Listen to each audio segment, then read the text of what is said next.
615e journal de bord. Bonjour Jean-Marie Le Pen. Bonjour.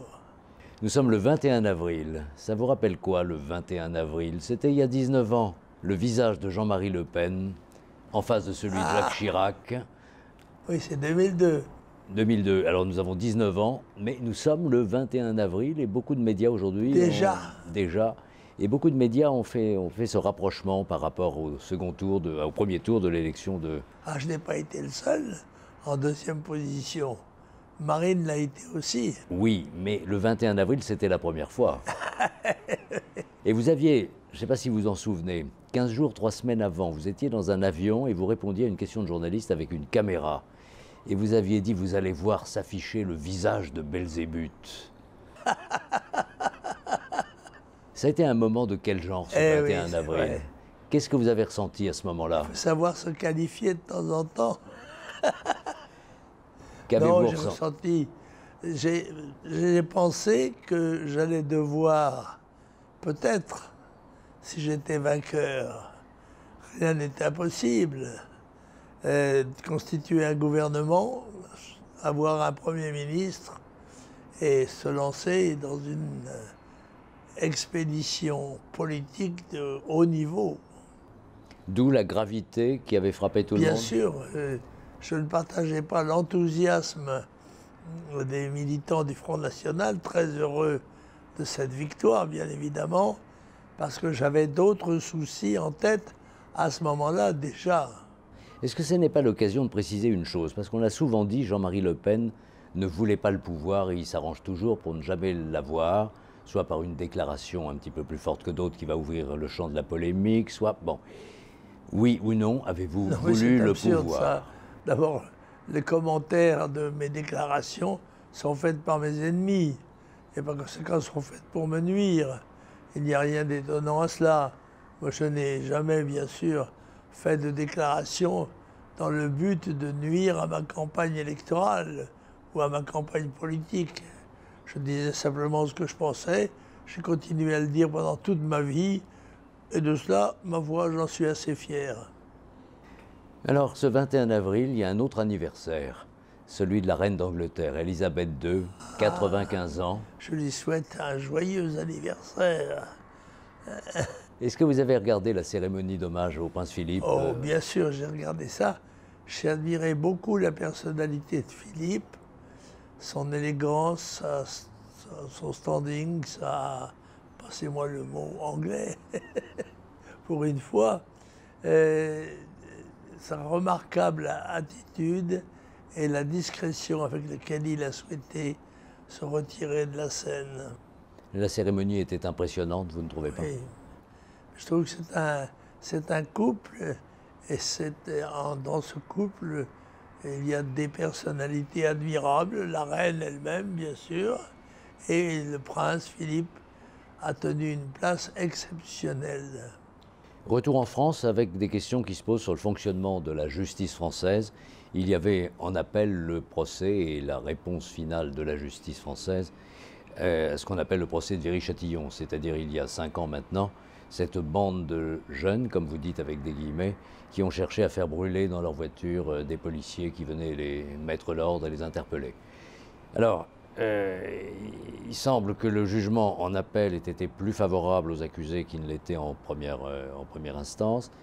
Et puis il y a eu des mots un petit peu troublants du procureur général parlant d'empathie, de chance pour la France à propos de jeunes gens qui venaient d'être condamnés. Bref, le garde des Sceaux entre dans le jeu en parlant de politique de rafle à propos d'une proposition de Xavier Bertrand qui, lui, voudrait des peines planchées quand on attaque un représentant de l'ordre ou des forces de l'ordre ou une autorité qui incarne la République, bref, et une polémique aussi avec Marine Le Pen qui souligne la responsabilité de Dupond-Moretti. Alors, il y a plusieurs questions dans ma question. Qu'est-ce qu'il faut faire d'une manière légale contre ce genre d'événement où des gens s'en prennent aux forces de l'ordre, les pompiers, les représentants d'une façon générale de l'autorité? La loi suffit à elle-même. Il suffit de l'appliquer avec rigueur, non seulement dans son déroulement, mais dans ses conséquences. C'est-à-dire qu'il faut que les condamnés purgent leur peine rapidement et dans la durée qui est prévue par la loi. Voilà. En l'occurrence, je crois que les gens se sont servis de cette opportunité judiciaire pour manœuvrer dans le sens du parapluie, à ce sens qu'il convient surtout de ne pas provoquer les banlieues où on sait qu'à tout moment, il existe un risque d'explosion. Donc on a manipulé la cour d'assises par l'intermédiaire du procureur, du parquet, qui a fait un réquisitoire dont le moins qu'on puisse dire est qu'il était étonnant de complaisance. Pour appliquer les peines, encore faut-il qu'il y ait des places de prison en nombre. Je rappelle qu'il y a, à la même date justement, je proposais qu'on construise sur 10 ans 100 000 places de prison, qui étaient rendues nécessaires par l'augmentation de la population, par l'augmentation de sa dangerosité et aussi par la vieillesse d'un certain nombre de nos institutions qui méritaient d'être rajeunies. Et rien de tout cela n'a été fait depuis 20 ans. Et même si aujourd'hui on parle prudemment de construire quelques milliers de prisons, on est très loin du compte. Oui, je crois que le président de la République en avait promis 15 000 et qu'on est à 7 000 8 000 depuis le début de ce quinquennat, Oui, bien loin de ce qui est nécessaire. Et on en construira 2000, quoi, c'est ça. C'est la technique habituelle. C'est la communication, on annonce, on se réjouit de la densité de cet apport et on s'inquiète quelques années plus tard de la non-réalisation. Vous avez vu qu'à Tourcoing, dont le ministre de l'Intérieur actuel a été le maire et qu'il est toujours un élu local de Tourcoing, les émeutes s'enchaînent de nuit en nuit. Le ministre de l'Intérieur nous dit que c'est parce qu'il a une politique répressive contre les trafiquants qu'il y a ces réactions de rue, aux dépens de la population bien sûr. Vous croyez à cet argument? Je veux dire, c'est parce qu'on réprime que ça provoque cela ou bien il y a autre chose? Non, la France ne veut pas voir qu'une politique criminelle a été menée depuis plus de 30 ans, qui a consisté à laisser s'installer en France de véritables villes étrangères qui sont de ce fait inassimilables et dans lesquelles pullulent les propagandes anti-françaises. Il s'agit là d'un danger mortel pour la sécurité publique et il faudrait en prendre acte et prendre les décisions nécessaires pour la réduction de ce danger mortel, aussi dangereux qu'une guerre. Est-ce que le mot remigration peut faire partie de l'esprit de décision qu'il faudrait prendre? Tout à fait, pourquoi pas. Je pense qu'il est possible d'encourager un certain nombre de gens à rentrer chez eux, surtout en n'accordant aucune facilité, aucune aide aux gens qui entrent chez nous sans notre autorisation. Nous allons dire un petit mot maintenant du Covid et de la pandémie. Mais je voudrais relier ça. Alors, deux questions. D'une part, le président de la République laisse fuiter aujourd'hui que du 2 au 15 mai, des mesures d'ouverture vont être prises. Alors, les chiffres ne sont pas suffisamment bons pour être complètement sûr que ce calendrier sera respecté, mais en même temps, on voit bien que le chef de l'État ne veut plus se déjuger maintenant d'avoir annoncé les dates qui ne se réunissent pas. Voilà. Vous sentez les choses comment, là ? Bien, je crois que personne n'est en mesure de prévoir l'évolution de la pandémie. Et par conséquent, établir des dates, c'est prendre de grands risques. En l'occurrence, je crois que le gouvernement est partagé entre le désir normal de protéger la population de la pandémie et d'autre part, de préserver aussi la capacité de production industrielle, économique, qui est menacée et même gravement touchée et qui pourrait avoir des conséquences aussi dramatiques que la pandémie elle-même. Alors je crois que nous devons croiser les doigts en espérant que les solutions trouvées, dont celle en particulier que je crois raisonnable de régionalisation des reprises d'activité, eh bien portent ses fruits. Car pour le reste, ça dépend de Dieu.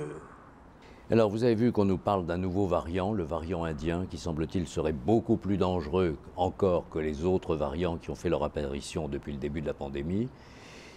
Et puis le gouvernement laisse encore des avions en provenance d'Inde ou, en passant par la Grande-Bretagne, compte tenu des liens qui existent, atterrir sur le sol français sans trop de contrôle, avec des tests PCR qui sont plus ou moins réels, pas de quarantaine pour les gens qui... Alors, est-ce qu'on n'a pas toujours l'impression que c'est 15 jours, 3 semaines plus tard qu'on prend la décision, par idéologie, pour ne pas donner le sentiment, de verrouiller la France et de fermer les frontières? J'ai souvent répété les deux mots dont MacArthur disait qu'ils expliquaient tous les échecs, too late, trop tard, avoir su trop tard, avoir compris trop tard, avoir agi trop tard. Je crains malheureusement qu'à chaque fois, les gouvernements ne soient prisonniers des événements et n'attendent qu'ils se produisent pour prendre des décisions qui, par la lourdeur de la bureaucratie française, n'interviennent que plusieurs semaines, voire plusieurs mois plus tard, trop tard.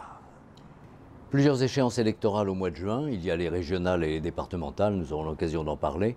Et puis il y a des élections législatives partielles, dont une nous intéresse particulièrement, celle de la première circonscription de l'Oise.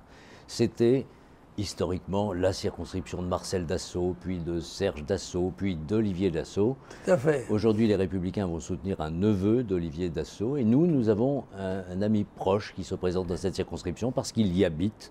Première circonscription de l'Oise. Je crois qu'il faut former des vœux. C'est Thomas Joly, le président du Parti de la France. Nous formions des vœux pour que Thomas Joly remporte cette élection, ce qui serait hautement symbolique. Elle a en effet une caractéristique nationale liée à l'activité aéronautique française, illustrée par Marcel, par Serge et même par Olivier Dassault plus tard. Et c'est un lourd, comment dirais-je, c'est une lourde succession. Je pense qu'il faut quelqu'un de dynamique, de courageux et qui ose dire les choses aux Français telles qu'elles sont. Merci Jean-Marie Le Pen. Je vous en prie. À la semaine prochaine.